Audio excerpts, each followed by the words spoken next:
So একজন artist হিসাবে তোমাদের আর্টকে আরো ইজি করার জন্য অবশ্যই তোমাদের কাছে like canvas, water brush pen, blending stump, cutter and clay থাকবে। কিন্তু আমরা অনেকেই এই জিনিসগুলো কিনতে পারি না, কারণ এগুলো অনেক কস্টলি হয়। তাই এই সব কথা মাথায় রেখে আজকে আমি তোমাদের বানিয়ে দেখাবো এই সব এলিমেন্টসগুলো। তো ভিডিও শুরুর আগে বলি, এই ভিডিও মেক করার আইডিয়া আমি নিয়েছি নাজু আর্ট থেকে, এবং তার সাথে থাম্বনেল এবং তার সাথে ইন্ট্রো এবং এডিট আইডিয়া আমি নিয়েছি ইউটিউবের এই ভিডিওগুলোর মাধ্যমে। আশা করি বুঝে গেছো। তো এখন চলো যাই ভিডিওর টপিকে। Creative Fahad. So our first item is cutter. এখানে আমি কাটার বানানোর জন্য পেন্সিল কাটার ব্যবহার করছি। আর আমি অনেক ভিডিওতে দেখেছি যে এখানে তার ব্লেড ব্যবহার করছে, কিন্তু আমি ব্লেড ব্যবহার করিনি, কারণ এই ব্লেড ব্যবহার করলে কয়দিন পরে ওই ব্লেডটা বেঁকা হয়ে যায়, আর ওটা ব্যবহার করার সময় অনেক বেশি নাড়াচাড়া করে। তাই ভাবলাম যে তোমাদের জন্য এই পেন্সিল কাটার দিয়েই একটা কাটার বানাই। আর একটা জিনিস অনেক কষ্ট করে বানানোর পর যদি ওটা ভাই নষ্ট হয় তাহলে ওটা কি হলো। আর আমার কাছে একটা পেন্সিল কাটার পড়ে আছিল, তাই ভাবলাম যে ওটা দিয়ে কিছু বানাই। ওই পেন্সিল কাটার থেকে আমি স্ক্রুটা বের করে ওই কাটারটা বের করে নিয়েছি। আর কাটারের ওপরে বেসটা তৈরি করার জন্য আমি দেখেছি অনেকে এখানে কার্ডবোর্ড অথবা আইসক্রিমের যে স্টিক থাকে না ওগুলো ব্যবহার করেছে। আর অনেকের কাছে এই জিনিসগুলো থাকে না, তাই ভাবলাম যে আমি এখানে কলমই ব্যবহার করি। আর এখানে আমি এরকম টাইপের কলম ব্যবহার করছি, কারণ এর উপর সাইডে ফাঁকা থাকে না, ওর ভিতরে কাটারটা খুব সহজে ঢোকানো যায়। তারপর আমি একটি কাটার নিয়ে, এখানে কাটারে মেলা চলছে, শুধু কাটার কাটার কাটার কাটার, এর উপর সাইডে ওই পেন্সিল কাটারে হাফ অনুযায়ী আমি কেটে নেব। এরপর ওই পেন্সিল কাটারটা কলমের মাঝখানে দিয়ে দিলে আমাদের হয়ে যাবে এই কাটারটা। আর তোমরা যদি এই কাটারটাকে আরো স্ট্রং করতে চাও তাহলে এর মাঝে গ্লু গান দিতে পারো, অথবা যদি গ্লু গান না থাকে তাহলে তোমরা এখানে টেপও ব্যবহার করতে পারো। আর এখানে আমি গ্লু গান বা টেপের দুইটার কোনোটাই ব্যবহার করিনি, কারণ আমার কাছে মনে হচ্ছিল যে এটা এমনিতে স্ট্রং, আবার ওগুলা দিয়ে কি লাভ। আর আমি যেগুলা দিব আমার কাছে তো নাইকা ভাই, আমি যে গরিব আলট্রা প্রো ম্যাক্স। তো যাই হোক, চলো এখন এই কাটারটা একটু ইউজ করে দেখি কেমন কাজ করে। আর আমি এটা বানানোর সময় একদমই ভাবিনি যে এটা এত সুন্দর কাজ করবে, মানে এটা এত স্মুথলি কাজ করছিল, আর নড়াচড়া তো দূরেই থাক। আর এটা আমি অনেক বেশি ইজি রেখেছি, তোমরাও চাইলে এটা ট্রাই করতে পারো। আমাদের প্রথম আইটেম বানানো শেষ। So our second item is water brush pen. এখানে আমি ওয়াটার ব্রাশ পেন বানানোর জন্য এরকম ব্রাশ পেন ব্যবহার করছি। তোমরা চাইলে এখানে ড্রামসের যে ব্রাশ পেনগুলো হয় না ওগুলো ব্যবহার করতে পারো, মানে এখানে দুটার কাজ সেমই। তোমাদের কাছে যদি ড্রামসের ব্রাশ পেনগুলো থাকে ওগুলো ব্যবহার করতে পারো। আর তোমরা খেয়াল করে দেখবে উপরে সাইডে এরকম খোলার একটা জায়গা আছে কিনা। আর এই ব্রাশ পেনের উপরে সাইডটা ভালোভাবে ওয়াশ করতে হবে, না হলে আমরা যে ওয়াটার ব্রাশ দিয়ে কালার করবো না, ওই দুইটা কালার মিশে একবারে ঘুলুঘুলু কালার হয়ে যাবে। তাই আমি এর উপর সাইডটা ভালোভাবে ওয়াশ করে নিলাম। আর এই জিনিসটা ওয়াশ করতে তো ভাই আমি একদম ফুল পাগল হয়ে যাবেন নিয়েছিলাম। একবার পানি দেয় আবার কালার চলে আসে, আবার পানি দেয় আবার কালার চলে আসে, মানে আমার এত পরিমাণে বিরক্ত লাগছিল তখন। তো যাই হোক, এরপর আমি ওই ব্রাশ পেনের নিচের সাইডে পানি দিয়ে দেবো। পানি একদম ফুল করলে আমি ওটা একদম শক্ত করে লাগিয়ে দেবো, না হলে কারে ওই দিক দিয়ে পানি বের হয়ে আসবে। তো এরপর তো আমি আমার টেবিল তাড়াতাড়ি করে পরিষ্কার করছিলাম, না হলে আমার আম্মু এসে এমন ঘুষি মারবে যে আমি এক ঘুষিতে একবারে মঙ্গল করে চলে যাবো। তো যাই হোক, এখন চলো এই জিনিসটা আমি তোমাদের ট্রাই করে দেখাই। আর আমি এখানে তোমাদের পেপারে ওইটা ট্রাই করে দেখাচ্ছি, দেখো কি সুন্দর একদম ঝকমক করছে। আর এটা আসলে থেকেও ভালো কাজ করছে, আর আমি জীবনে আসলটা ব্যবহার করিনি। তো যাই হোক, তোমরা দেখতে পারছো যে এটা কি সুন্দর স্মুথলি কাজ করছে। চলো তোমাদের একটু ভালো করে এই ওয়াটার ব্রাশের কামাল দেখাই। আর তোমরা ফার্স্টে এটার উপরে যে কোনো কালার লাগিয়ে দিতে পারো। আর এখন শুধু ওই ওয়াটার ব্রাশটা তোমরা পেপার উপর দেখবে, তাহলেই দেখবে ম্যাজিক। দেখো কি সুন্দর ভাবে কালারগুলো একদম ছড়িয়ে যাচ্ছে। আর আমরা যারা যারা আর্টিস্ট আছি না, তাদেরকে পদ্ম ফুল আঁকাতে এটা খুব বেশি সাহায্য করে। আর আমার মাথায় ঠাস করে বুদ্ধি হলো, এটা কিন্তু তোমরা তুলি হিসেবে ব্যবহার করতে পারবে, মানে তুলির যে কাজটা না এটাই একদম পারফেক্টলি হয়ে যাবে। আর তোমরা অনেকে বলতে পারো এর উপর রং লাগানোর পর এটা তুলবো কিভাবে। এটা একদম ইজি, শুধু পানিতে একটু ঝাঁকানাকা করলে কারে রংটা উঠে যাবে আর কি। তো আমাদের এই আইটেমটাও বানানো হয়ে গেল। Our third item is blending stump. আর এখানে আমি ব্লেন্ডিং স্টাম্প বানানোর জন্য এরকম নর্মাল খাতার পেপারই ব্যবহার ইউজ করছি। আর এই ব্লেন্ডিং স্টাম্পটাকে যদি তোমরা আরো বেশি মজবুত করতে চাও তাহলে তোমরা এখানে A4 পেপারও ব্যবহার করতে পারো। কিন্তু এখানে আমি নর্মাল পেপারই ব্যবহার করছি, কারণ আমি গরিব আলট্রা প্রো ম্যাক্স। আর তোমাদের কাছে যদি A4 পেপার থাকে তাহলে তোমরা A4 পেপারই ব্যবহার করতে পারো। আর এটা বানানোর জন্য প্রথমে আমাদের ডিস্কো কেচি দিয়ে এর সাইডে এরকম ভাবে কেটে নিলাম। আর এই পেপারকে রোল করার সময় আমার তো কোনোদিনও একবারে হয় না, মানে কতবার চেষ্টা করার পর তারপরে হয়ে যায়, তাও আবার আধমরা। আর আমার এই পেপার রোল করার সময় এত বিরক্ত লাগে, মনে হয় যে পেপার একদম মুড়িয়ে টুড়িয়ে মঙ্গল করে ফালিয়ে দিয়ে আসি। আর তোমরা মনে হয় প্রথমে ভেবে গেছো যে কেচি দিয়ে এর সাইডে কাটার কি, আসলে এগুলো মোড়ানোর সময় একটা একটা করে জুড়াতে এরকম ভাবে কাটলে কারে সুবিধা হয় আর কি। আর আমি রোল করতে করতে তো ভুলে গেছিলাম যে এখানে তো একটা সাদা পেপার হবে, না হলে কায় তো এই লেখাগুলো দেখা যাবে। তো তারপর কি আমি হোয়াইট কালার পেপারকে আবার ওর উপর দিয়ে মুড়িয়ে দিলাম। তোমরা আগে থেকে এটা রেডি করে রাখতে পারো। তো তারপর কি আঠা দিয়ে ওর সাথে লাগিয়ে লাগিয়ে নিলাম, তাহলে আমাদের হয়ে গেল একটা রোল। তো এরপর আমি ওই রোলটাকে হাত দিয়ে দুই সাইড দিয়ে এইরকম ভাবে মুড়িয়ে দেবো, আর এক সাইড বাকি রেখে যখন অন্য সাইড দেখবে যে আর মুড়ানো যাচ্ছে না তখনই কেচি দিয়ে ওটা কেটে নিলাম। আর এখন কেচি দিয়ে ওর ওপর সাইডে আমি এইরকম ভাবে মানে কি বলবো এরকম, তো যাই হোক মানে পেন্সিলের মতো ওপর সাইডে এরকম ভাবে শার্প করে নেব। আর আমার ঝাঁকানাকা ছুরিতে তো ধারই নাই, তোমাদের যদি ধারালা ছুরি থাকে তাহলে তোমাদের জন্য এটা ইজি হবে। আর আমার এটা করতে গিয়ে হাত একদম লাল হয়ে গিয়েছিল। আর এখন লাগবে আমাদের একটা শীষ কাগজ, যেহেতু আমাদের ওই জিনিসটা অতটা মানে স্মুথ হয় না, তাই আমাদের শীষ কাগজ দিয়ে একটু স্মুথ করে নেব। আর তোমাদের যদি শীষ কাগজ না থাকে তাহলে অলে যদি পেন্ট করা না থাকে তাহলে ওই অলি একটু ঘষলেকারে হয়ে যাবে। আর এখন আমি তোমাদের এটা ইউজ করে দেখাবো। আর তোমরা অনেকেই বলো যে ভাইয়া এটা কি কাজে ইউজ করা হয়, তাহলে তো দেখতে পেলে এটা হলো পেন্সিল ড্রয়িং এ যে স্মুথ হয় না, ওই স্মুথের কাজে এটা ব্যবহার করা হয়। আর এই জিনিসটা এত স্মুথলি কাজ করে, আর এই নিয়মেই আমি বানিয়ে পেন্সিল ড্রয়িং করি, তোমরা ইজিলি এটা ট্রাই করতে পারো। তো আমাদের এই আইটেমটা বানানো শেষ। Our fourth item is canvas.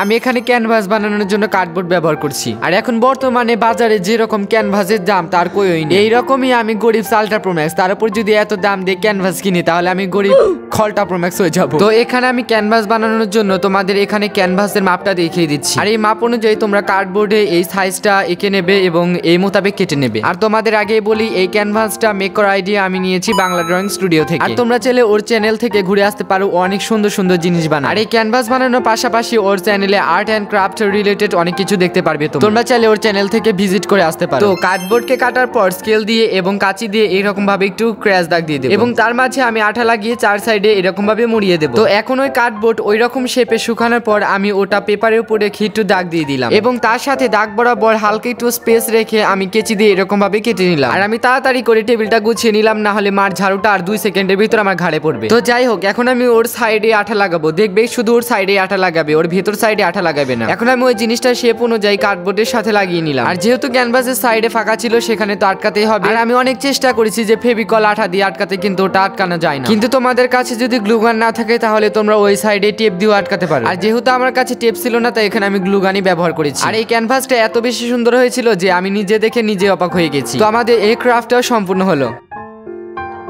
Hour last item is clay.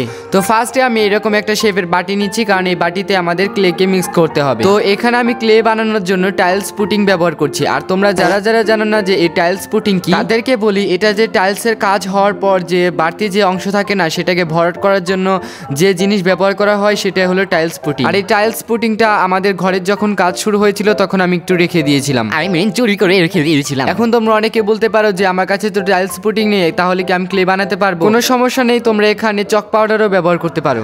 আবার অনেকেই বলো যে চক পাউডার কি, আমাদের ক্লাসে যে লেখার জন্য চক ব্যবহার করা হয় ওইটাই হলো চক, যা গুঁড়া করলে কারে পাউডার হয়ে যায় ওটাকে বলে চক পাউডার। তো যাই হোক, এখানে আমি 2 চামচ পরিমাণ টাইলস পুটিং নিয়েছি এবং তার সাথে পরিমাণ মতো আঠাও নিয়েছি। এরপর আমি একটু হালকা হালকা পানি দিয়ে এটা আরো ভালোভাবে মিক্স করে নিচ্ছি। আমরা যে পরোটা বানানোর জন্য তেল দিয়ে ময়দাকে একটু ঝুরঝুর করে নিই, তারপরে পানি দিয়ে মিক্স করে একটা ডো বানাই, এটা তার মতোই। তো এই ক্লেটা মিক্স করতে করতে আর হচ্ছিল না, তাই ভাবলাম যে হাত দিয়ে একটু মিক্স করি। তো আমার চামচে পাওয়ারটা একদম চলে গিয়েছিল, তাই আমি এখানে হাত দিয়ে ডোটা বানিয়ে নিলাম। আর এখানে আমি এতটা আগাইলা যে এখানে আমি হাতে তেল নিতে ভুলে গেছি, তারপর আমার হাতে এরকম ভাবে লেগে গিয়েছিল। তাই তোমাদের বলি, তোমরা যখন এই ডোটা তৈরি করতে নেবে তখন একটু হাতে একটু তেল লাগিয়ে নিও। এই ডোটাকে যত বেশি মুছবে তত বেশি এই ক্লেটা আরো বেশি পারফেক্ট হবে। তাই তোমরা এই ক্লে বানানোর সময় একটু ধৈর্য নিয়ে ক্লেটা বানিও। আর এখানে আমি এতটাই কিপটা আল্ট্রা প্রো ম্যাক্স যে বাটিতে যে বাড়তি অংশ লেগেছিল না ক্লের, ওটা আমি একদমই ছাড়বো না, সেগুলো একদম ডোলে ডোলে ঝোলে ঝোলে সেগুলো নিয়ে নিচ্ছিলাম আর কি। আর আমার হাত দিয়ে হচ্ছিল না বলে আমি চামচ দিয়ে আরো বেশি ডোলে ডোলে ঝোলে ঝোলে ঝোলে ঝোলে ওগুলো সব একদম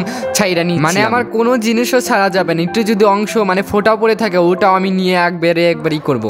কি রে ভাই জানি না, বলি আর কি তাই। আর এখানে তো ক্লে মাখতে মাখতে আমার হাতের অবস্থা একদম 12টা থেকে 13টা বেজে গেছে, তাই আমি দেরি না করে হাতটা একদম ধুয়ে এলাম। তো তারপরে এসে আমি এই ক্লেটাকে আরো বেশি মুথে নিচ্ছিলাম। তোমরা চেষ্টা করবে এই ক্লেটাকে আরো বেশি মুথে নিতে, তাহলে এই ক্লেটা অনেক বেশি স্মুথ হবে। যেমনটা দেখতে পাচ্ছ ভিডিওতে, আমার ক্লেটা কিন্তু অনেক বেশি সুন্দর হয়েছে। আর ক্লে বানিয়েছি কিছু বানাবো না, এটা তো হতেই পারে না। আর আমি বুঝতে পারছিলাম না যে এই ক্লে দিয়ে কি বানাবো, তারপর পিন্টারেস্ট থেকে একটা আইডিয়া খুঁজে ওইটাই আজকে বানাবো। আর কোনো কিছু বানাতে গেলে এই ক্লে গুলোর শেপ দিয়ে একটু হার্ড হয়।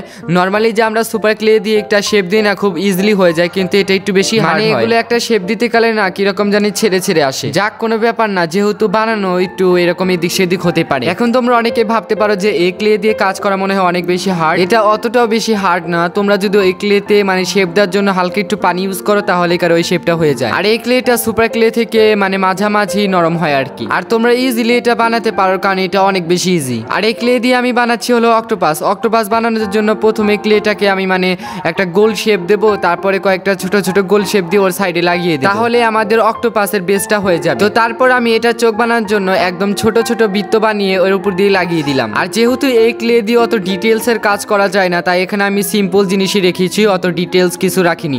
তোমরা চেষ্টা করবে যে সিম্পল কিছু রাখার মধ্যে এই ক্লেটা বানাতে। আর যেহেতু এই ভিডিওটা আমি রাত্রে শুট করছিলাম, তাই এটা আমি মানে একদম রাতের জন্য রেখে দিয়েছিলাম।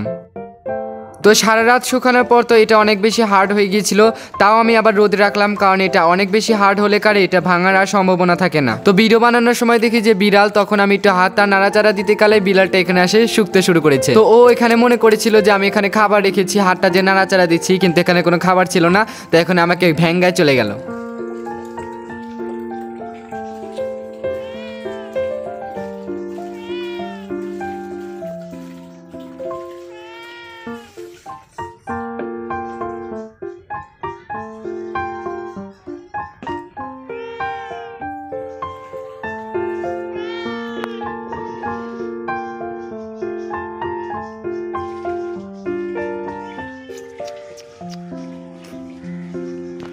তো আমি তো এটা অনেকটা টাইম ধরে শুকাতে দিয়েছিলাম। মানে এই ক্লের বানানোর জিনিসটা তুমি যত বেশি শুকাবে তত বেশি এটা হার্ড হবে, মানে ভাঙার কোনো সম্ভাবনা নেই। তাই তোমরা চেষ্টা করবে এই ক্লে দিয়ে কিছু বানালে কারে অনেকক্ষণ ভরে রোদ্রে শুকাতে দিতে। তো চলো এখন এই ক্লেটা টেস্ট করা যাক।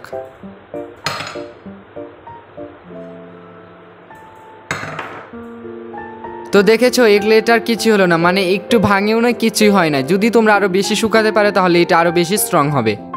তো আজকের এই ভিডিওটা তোমাদের কাছে কেমন লাগলো? আশা করি ভালোই লেগেছে। আর আশা করি তোমাদের আমার এই ভিডিও থেকে একটি না হলেও উপকার হয়েছে। তো আজকে আমি এখানে শেষ করছি, আবার দেখা হবে অন্য কোনো নতুন ভিডিওতে।